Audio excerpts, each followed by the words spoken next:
అజారుద్దీన్ కు మంత్రి పదవి ఇవ్వడాన్ని బీజేపీ వ్యతిరేకిస్తుంది. ఓట్ల లబ్ధి కోసం కాంగ్రెస్ అజారుద్దీన్ కు పదవి కట్టబెడుతుందని ఆరోపించారు బీజేపీ నేతలు. ఎంఐఎం చీఫ్ అసదుద్దీన్ ఓవైసీ నేతృత్వంలోనే గోవుల అక్రమ రవాణా మాఫియా నడుస్తుందని ఆరోపించారు. ఇక ఎంఐఎం నేతలపై అనేక కేసులున్నాయంటూ ఇవాళ పవర్ పాయింట్ ప్రెజెంటేషన్ ఇచ్చారు కేంద్ర మంత్రి కిషన్ రెడ్డి.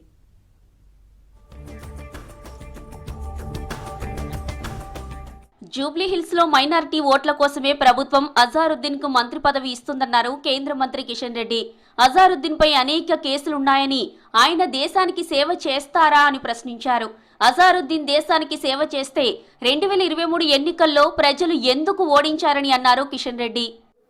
మరో వారంలో పోలింగ్ జరుగుతుండగా మరి ఏ రకంగా గతంలో ఓడిపోయినట్టు అభ్యర్థిని మంత్రిగా చేస్తున్నారో, ఎవరి కోసం మంత్రిగా చేస్తున్నారో, ఎవరిని ఉద్ధరించడం కోసం మంత్రిగా చేస్తా ఉన్నారో, ఎవరిని లబ్ధి పొందడం కోసం మంత్రిగా చేస్తా ఉన్నారో, ఎవరికి మేలు చేయడం కోసం మంత్రిగా చేస్తా ఉన్నారో, 2 సంవత్సరాలుగా ఎందుకు చేయలేదు?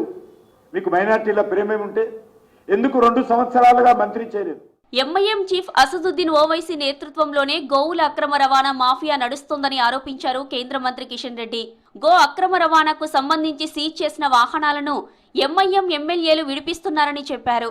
గోరక్ష కేసుకు సంబంధించిన ఇబ్రహీం ఖురేషీ నేరాల్లో రాటుదేలాడన్నారు. బీజేపీ రాష్ట్ర కార్యాలయంలో ఇబ్రహీం ఖురేషీకి ఎంఐఎం బీఆర్ఎస్ తో ఉన్న సంబంధాలపై పవర్ పాయింట్ ప్రెజెంటేషన్ ఇచ్చారు కేంద్ర మంత్రి. గోవులను ఆరాధించే వాళ్ళు తప్పకుండా గోవులను రక్షించుకోవాల్సినటువంటి బాధ్యత వాళ్ళ హక్కు, అది చట్టం కల్పించినటువంటి హక్కు అది. కానీ ఈరోజు ఈ యొక్క మాఫియా, స్లాటర్ రోజులో పనిచేసేటువంటి మాఫియా, బంగ్లాదేశ్ నుంచి వచ్చినటువంటి వాళ్ళు ఇల్లీగల్గా హైదరాబాద్ చుట్టుపక్కల అనేక స్లాటర్ హౌజ్లో, ఇల్లీగల్ స్లాటర్ హౌజ్లో పనిచేస్తూ ఈ యొక్క ముఖ్యమైనటువంటి వ్యక్తుల చేతుల్లో వాళ్ళు ఈరోజు అక్రమ రవాణాలో కీలక పాత్ర పోషిస్తున్నారు. ఫీజు రియంబర్స్మెంట్ బకాయిలు అడిగితే కాలేజీలపై విజిలెన్స్ దాడులు చేయించడం దుర్మార్గం అన్నారు కేంద్ర మంత్రి బండి సంజయ్. ఫీజు బకాయిల కోసం కాలేజీ యాజమాన్యాలు, విద్యార్థులు, సిబ్బంది ధైర్యంగా పోరాడాలని పిలుపునిచ్చారు. 6 గ్యారంటీలు ఇస్తామని ఎగ్గొట్టిన కాంగ్రెస్ సర్కార్ని ఏం చేయాలని ప్రశ్నించారు బండి. మాట తప్పిన కాంగ్రెస్ నేతలపై విజిలెన్స్ దాడులు చేస్తారా అని మండిపడ్డారు కేంద్ర మంత్రి.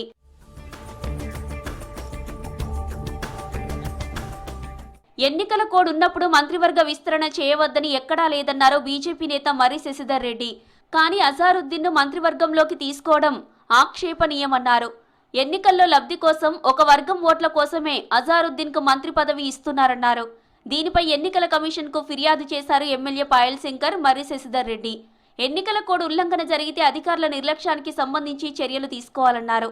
కాంగ్రెస్ పార్టీ తరఫున పోటీ చేసినటువంటి వ్యక్తి ప్రత్యేకంగా ఈ సమయంలో ఈ ప్రకటన చేయడం కూడా ఇది ఒక serious violation of the model code of conduct అనేటువంటి విషయాన్ని, దీనిపైన గట్టి చర్య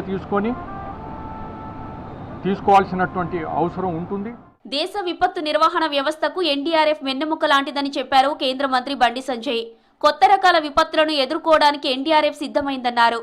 న్యూఢిల్లీలో ఎన్డీఆర్ఎఫ్ అమరవీరుల సంస్మరణ సభకు హాజరై ప్రసంగించారు బండి సంజయ్.